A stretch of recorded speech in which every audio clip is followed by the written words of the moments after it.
Are you a parent navigating the complexities of co-parenting, family court, or even domestic violence?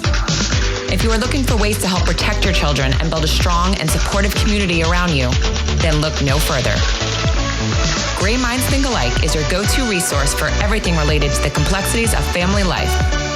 Join us as we dive into thoughtful conversations with experts and explore practical tips and strategies for tackling the challenges of parenthood in the throes of adversity so that no parent feels alone and every child's safety is protected. Hey there, and welcome to another episode of Gray Minds Think Alike. I am your host, Kessler, and today I'm speaking with Leah Vejzovic, the Regional Manager of the Safe and Together Institute, a program developed to help create systems and practice change that are child-centered, keeping children safe and together with the protective parent. Thank you so much, Leah, for joining us today. I know we met, probably like a year ago. We were on a panel. Thank you so much. It's so great to see you again. Yeah, thanks for having me. Absolutely. So I guess we'll just start. I would love for you to tell our audience a little bit about your background, how you got involved with the Safe and Together Institute and domestic violence in general. Yeah, sure. Happy to do that. And again, thanks for having me here. I think we were on a panel with a university in Florida, kind of changes. So yeah, great to connect with you again. Yeah, so I actually got involved in domestic abuse work. I wouldn't say a fluke, but a little unintentionally. I had been doing child welfare work and had been working in residential treatment and therapy with children, and then needed to do another internship in a different area and came across my local domestic violence advocacy program and was really interested in and started doing sort of intern advocacy work as a result. And doing that work, direct work with survivors, advocating for them, helping them advocate for themselves, developed a passion for sort of larger system work. I was seeing a lot of the barriers that were created for them seeking and gaining safety and maintaining that were within larger systems. Right. And so as a result, I started working for my home state of Iowa's Department of Human Services as their domestic violence response coordinator. So then went back to child welfare to do that work. But I have experience, as I said, in residential treatment. I've done therapy with survivors, with child survivors, with perpetrators. I mentioned advocacy. I've done men's behavior change programming. I was a caring dads facilitator. Yeah, and really an international level with the Safe and Together Institute, helping change systems. But interestingly enough, I feel it's important to say, long after I had done advocacy work and was in systems change work, I was in a relationship where I was a survivor of domestic abuse. So I've actually talked not a ton, but some about what it's like to be a professional doing this work and to experience coercive control in the midst of that. So that, of course, also only strengthened my passion for this work and my desire to work specifically at the intersection of domestic violence and child welfare. Got it. Yeah, most people that I've spoken with are survivors themselves. So it's very common to want to pay it forward. Yeah, I think we create a false dichotomy of professionals and survivors, when in reality, so many professionals have had lived experience, whether that's in their past or even if it's something they're dealing with currently. So I always try to recognize any room I'm in that there are professionals, but there are also survivors, and that there's not to create this sort of false separation between those groups. That makes sense. So I guess if you can just explain the Safe and Together Institute, what it is, who attends, who it's for. Yeah, absolutely. I'll do my best. The best way to really summarize it, my elevator speech of it is that we do international systems change work related to domestic violence and domestic abuse. And I'm the North America Regional Manager, so I get to work with our partners here in North America, but I have colleagues in the UK and Europe, as well as in Australia and other parts of the Asia Pacific. So Safe and Together is a model, a framework for working with families, for engaging and partnering with survivors, for engaging and holding accountable perpetrators, all for the sake of child well-being and child safety. And we really got our start in the child welfare realm, but over the last 20 years have really realized the applications and really have had our partners say this work applies to family court systems, it applies to mental health providers, substance abuse providers, educators. So we've really expanded into these other sectors that intersect with child welfare. So we provide a way of doing that work that really supports survivors, focuses in on perpetrators as the source of the risk and harm, and really identifies impact on children beyond just seeing or hearing domestic abuse. We do training, we do organizational assessment, we do consulting, we have e-learning. So how do people find you, or who hires you, or how do you work? Do you work with organizations? Do you work with nonprofit? All of the above. Sometimes we are contacted by a state child welfare agency that says, we know we have some work to do, or we know there are some gaps in the ways that we do this work. We really want to skill up our workers and maybe our community partners. Sometimes we have nonprofits or NGOs reach out and say, this is really an area of need, but we don't see our formal statutory systems coming forward. So we want to come forward and try to get some grant money and try to invite and encourage them to go along on this journey with us. And so sometimes it's also started up or initiated by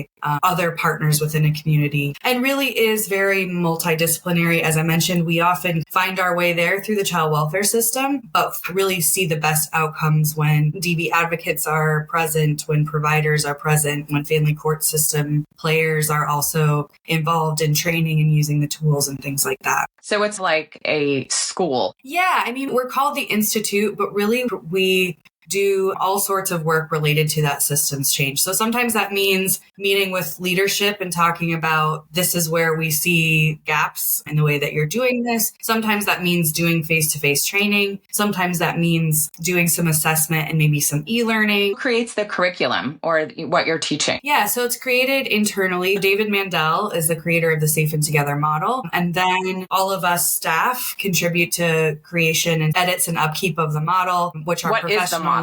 Is there like a definition? Yeah. So the model is basically an approach and a framework to domestic violence, working through domestic violence cases. So the three sort of principles of the model are keeping children safe and together with the non-offending parent. The second is partnering with survivors as the best source of information about child safety, as a person that's been keeping those children safe, as a person who can tell us about the perpetrator's pattern of behavior and how that's impacting the family. And then the third principle is to engage with perpetrators and to actually go out, work with them, engage them in behavior change as they are the source of the risk and harm. So it's really about flipping. It's about a shift from focus in on survivors who are often moms and what are they doing, and are they engaging in this process? Are they attending therapy? Are they going to substance use treatment? And shifting back to say the person who's creating the risk and the harm in this situation is the perpetrator. So we need to be knocking on their door, calling their phone over and over again, engaging them with services, having really clear consequences when they don't do that, not giving them access if they can't show behavior change. It's really about flipping that script and where we focus, which to survivors is and advocates is very logical. Yes, please focus in on my partner who's engaging in this behavior, but that's not how our systems have always functioned, unfortunately. Right. That's definitely true. What are some, I guess, since you've started, what have been some changes, positive or not, that you have seen over the course of your career when it comes to training? Yeah, I feel like it's always one step forward, two steps back. I agree. In this world. Yeah, and I'm sure you've had that experience and other professionals have shared that. I think we have taken steps in moving away from a failure to protect model in terms of how we interact with survivors. We've seen states actually stop using that language, put policies in place that are set up ideally to not hold survivors responsible for perpetrators' behaviors. So I have seen shifts within systems really away from that language and away from working in that way. On the flip side of that, we see in family courts the use of concepts like parental alienation against survivors. And so we can see shifts in one system. And then unfortunately,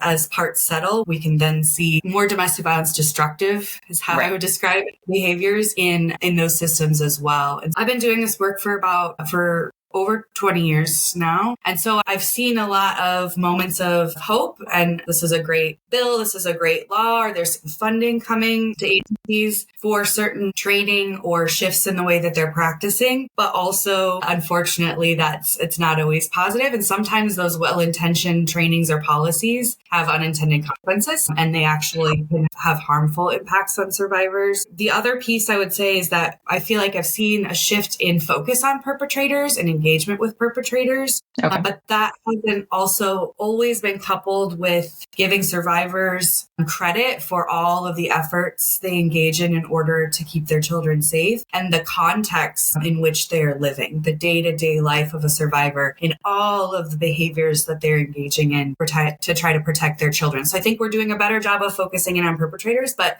we haven't quite gotten there in terms of really acknowledging all of the work that survivors do to keep their kids safe. So if, let's say, legislation was introducing a new bill in Florida or wherever, whatever state, could they reach out to your organization to some feedback on the bill and how maybe it could be modified to be improved or things like that? Yeah, so we've had outreach from some folks before that are doing legislative work. I'm always happy to look at things and say, from my perspective and from the work that I do, you'd want to make sure and include this. Or we hear a lot from professionals or from survivors that this is a real issue, so you'd want to include that. We also have had folks reach out to us. There's been a fair amount of legislation around training for judges and other family court professionals. Yes. We've also been in contact with people around, okay, what if this passes or it has? Now we have to connect this legislative body with people who are educated on this topic and are going to be able to create training that's actually relevant and helpful. So we've also had some conversations and done some of that. So I relate to that so much because we got Greyson's law passed here in Florida last year. But since then, I would say judges and lawyers and gals and mediators are not very well versed in what Greyson's law is and how to apply it. I've heard from different people that said that Greyson's law saved their child's life and then I've had some people say that the judge had no idea what it was and just threw it out. So I know for something like that, training is super important and getting the right people involved and trained is, I think, the hardest part. How do you get those judges and those lawyers to do the training? Yeah, so many ways. So we go to conferences across the country. I'm always applying to get in front of judges and other family court professionals. I would say we get a fair amount of interest from that. Someone sees a workshop, someone sees a keynote address and says, this might be something that we need. The unfortunate reality, as you highlighted, is that training or that bill is only as good as its actual application. And so you imagine the people who might really need some of this information also aren't those who are saying, man, I'm really not doing very well at this. I need to get additional training. So that's always the struggle, is that we have judges and family court professionals that are really keen to learn how to do something differently. You would think they would want to be the best they can, considering children's lives are in their hands. But I have met many judges that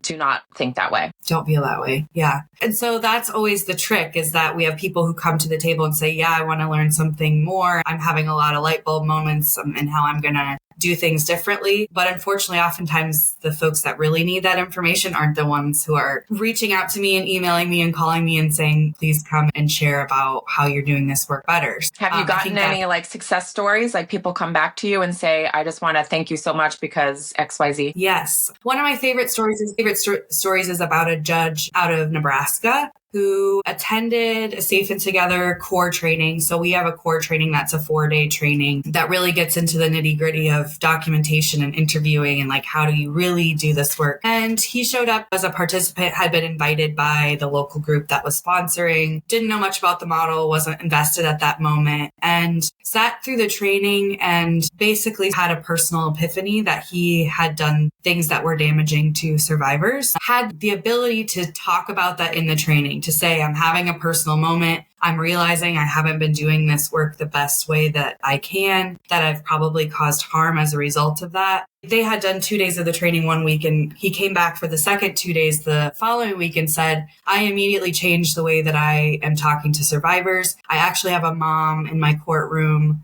who I apologize to, who has been involved with the system and in my courtroom a lot, that I said, I have not been doing this right. I haven't been asking the right questions. I haven't been giving you credit for all of the work that you're doing. I've been focusing in on your substance abuse or your mental health issues and not focusing in on the person who is exacerbating those issues by abusing you. So just really had a light bulb moment and then immediately changed the way that he was doing work. And he really got fired up and has been really trying to do work to spread that to his colleagues in the family court across the state. He's done some presenting at other national conferences and things. I wonder what it is. I know you said he changed the focus to the other side, but aside from that, what do you think just really popped in his head when he was like, wait, let's actually look at the abuse that's going on aside from, like you said, the mother? Yeah.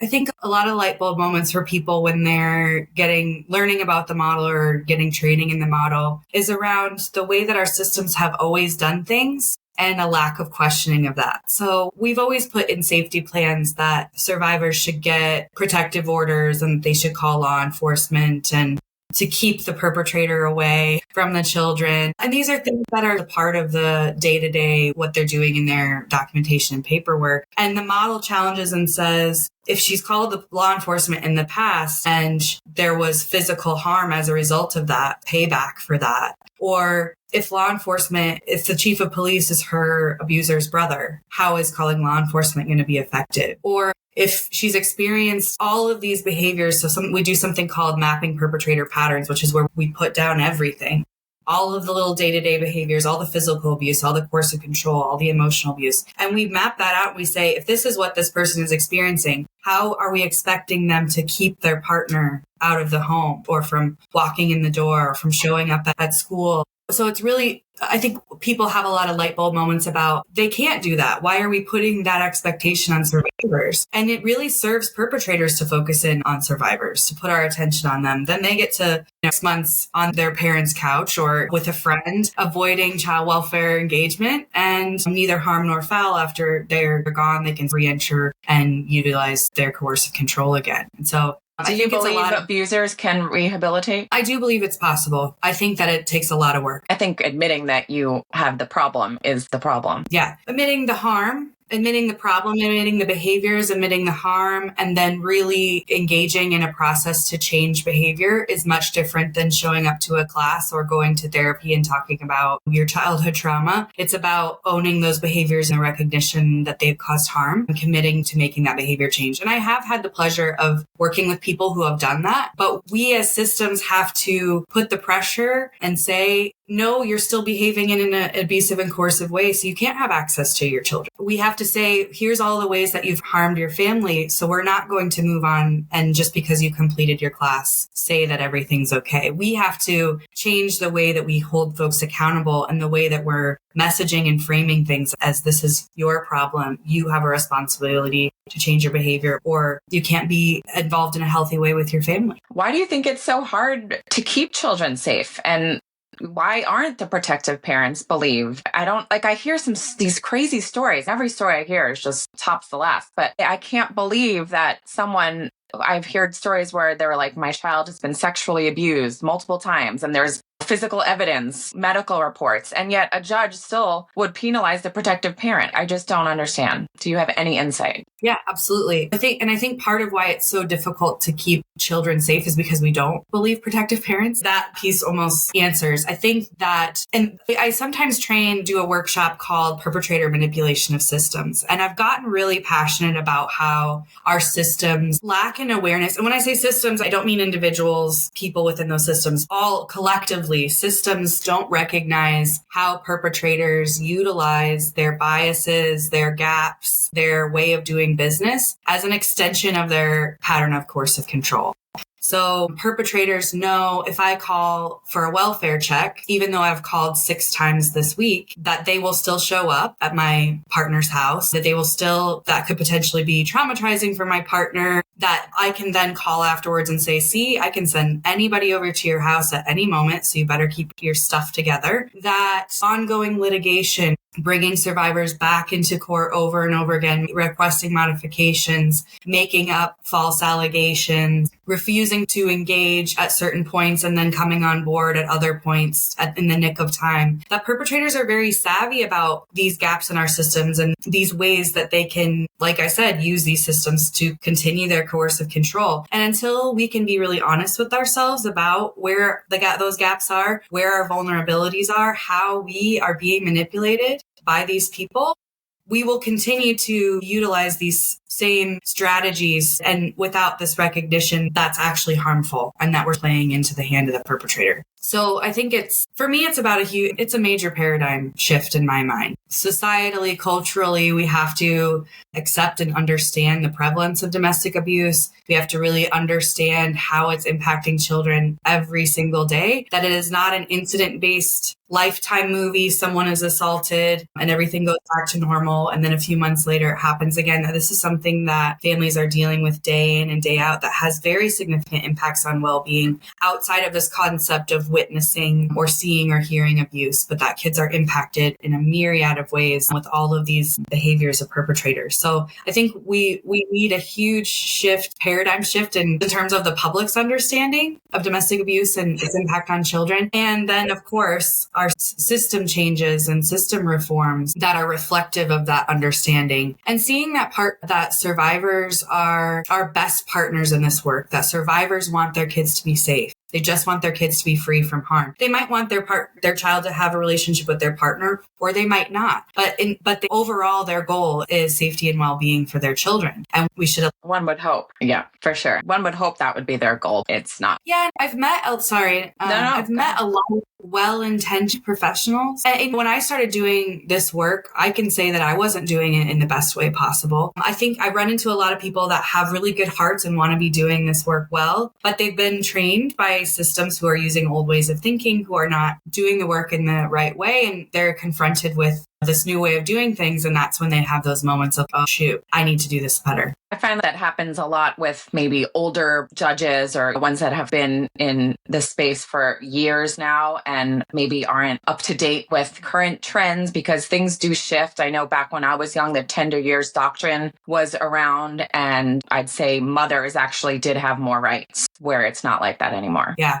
And we've also really focused in on things like geography and relationship status and not on behaviors. Are they together? Are they not together? Are they living together? Are they not living together? Have to be straightforward, wasted time trying to navigate those things and figure those things out, as opposed to saying, these are the behaviors that are harmful. This is how it's impacting the family. Here are the pathways for this person to change those behaviors. If they don't do it, here's what we're going to do. If they are able to show to their loved ones, the people in their community, that they're making those changes, then here's another pathway or how this could look another way. And unfortunately, it's really hard to make those shifts. It's also hard to show what behaviors could be really detrimental, like even little ones that you might not think, just a text message that was just insults. One sees, they're like, that's not abuse. Everyone insults people. But when you look at the pattern and look at all of the big pictures and all of these little details, that's what shows that the escalation that can lead to things. I know that's what happened with me in my case. And I had all these little pieces and red flags, I guess you can call them, which I knew were there, but nobody wanted to believe that they were harmful. And then, of course, once my son was murdered, they're like, okay, maybe we should have listened a little bit more. Yeah. And you're highlighting exactly what we have. A perpetrator pattern mapping tool. It's part of what's trained in our core training. And we now have a web-based version of that. But the mapping tool is where we say, what are all of these behaviors? Not just the incident that we might be assessing or exploring or that's been brought to our attention, but what are all of those behaviors? What are those text messages? What are the comments that have been said? And actually documenting the specific language. And when we map out all of the behaviors cumulatively, we can get a much clearer picture of what that pattern of abuse is. And it's very psychological in the whole grand scheme of it. Yeah. And there's not enough weight given to those, what I call day-to-day abusive behaviors. Again, we're an incident-based, our systems are often very incident-based, criminal justice focused. Was there a physical violence? And if you talk to survivors, if you listen to survivors, I had women sit in my office as an advocate say, I can deal with the physical stuff. I know how to navigate that. It's the telling me I'm a terrible mother. It's the relentless, no one else is ever going to love you, tearing down who I am and how I look. That's the stuff that really harms. And when you have children in this scenario, they hear those things too. They take that burden on and that harm as well. Now, are you familiar with Caden's law? Yes. So do you work with them to get some funding for these trainings? Yeah, we've been approached by a few states who are interested, who are wanting to utilize that funding and now need to build curriculums or identify training that's going to meet their needs. Yeah, we have had outreach from some states about that. I think it's always a slow process of determining who's best to do that and to actually put it all together and put it out into the world. But yeah, I am pleased to see there are states that are utilizing that. I wish it were more. I'd love for Florida to get involved. Yes, absolutely. I would like for all states to take advantage of it. To me, it's like this is such a huge problem. And now there's funding through VAWA and a lot of people don't know that. Even the legislation that I dealt with just getting Greyson's law passed, they have no idea to this day what all of that means and how it could actually be beneficial when it comes to funding and even just the training curriculum. So I think we need some more awareness. Yeah, absolutely. And there's already good curriculum and good information out there as well. It's not like you don't have to rebuild, reinvent the wheel.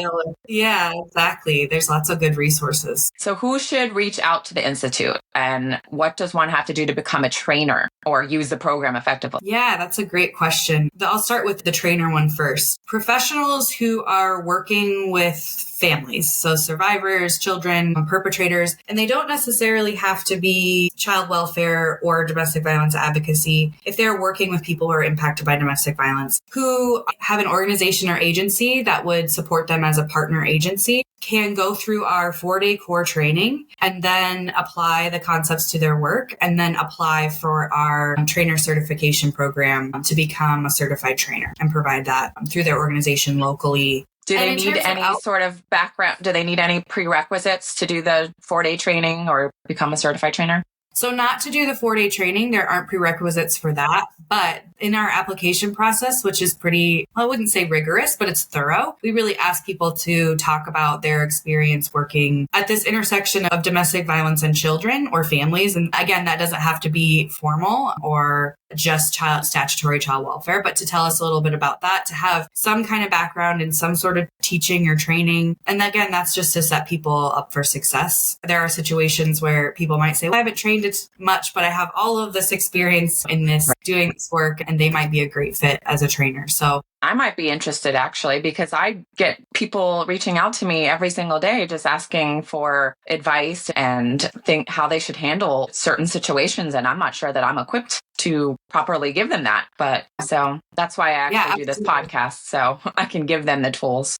Yeah, no, definitely. It's definitely an option. Like I said, folks have to have a partner agency that's supporting them. We don't do what you do. You have Greyson's Choice. So that would be an option for you. And in terms of outreach to us, I'm always willing to have conversations with folks. Usually it's professionals saying, how do I do this better? What are my options? Can you come to my agency and do some assessment of how we're doing? But I also get outreach from survivors who are doing their own legislative advocacy work or personal advocacy work or family court advocacy work. I've done my best to connect people. Sometimes if that's the case, we don't provide services directly to survivors, but as you've had the experience, sometimes traumatic and tragic events light a fire under you to do advocacy work. And we always want to support survivors doing that and try to connect them with as many resources as possible to do that work. That's great. Yeah, we work largely with professionals and leadership, but are always open to sharing information and chatting with folks who are passionate about it.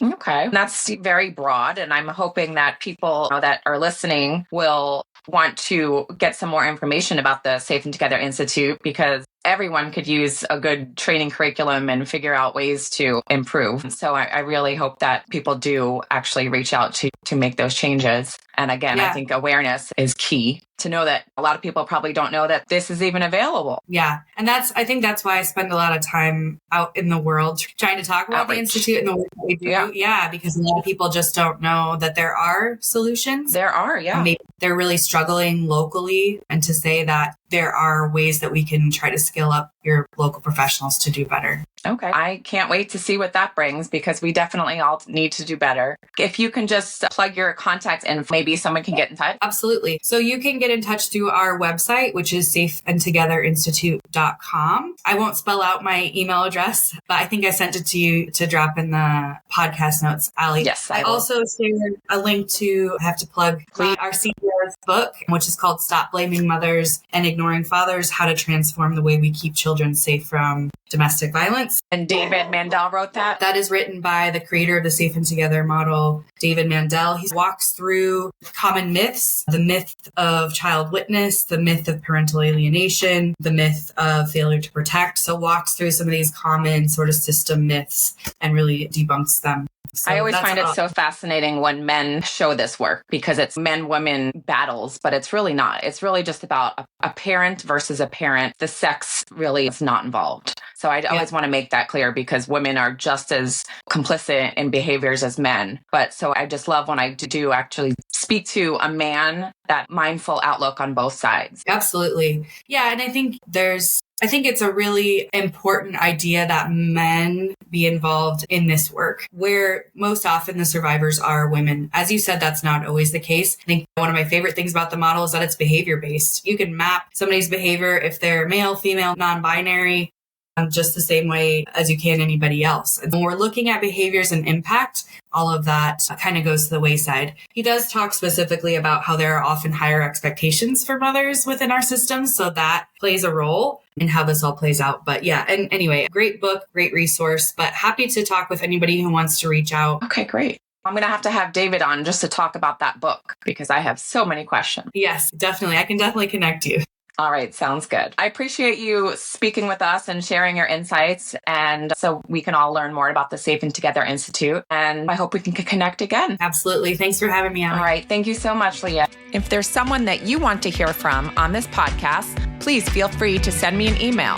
Or if you would like to be a guest, please reach out at Allie@Greyson'sChoice.org. If you would like to continue to hear our podcast, please consider donating at Greyson'sChoice.org.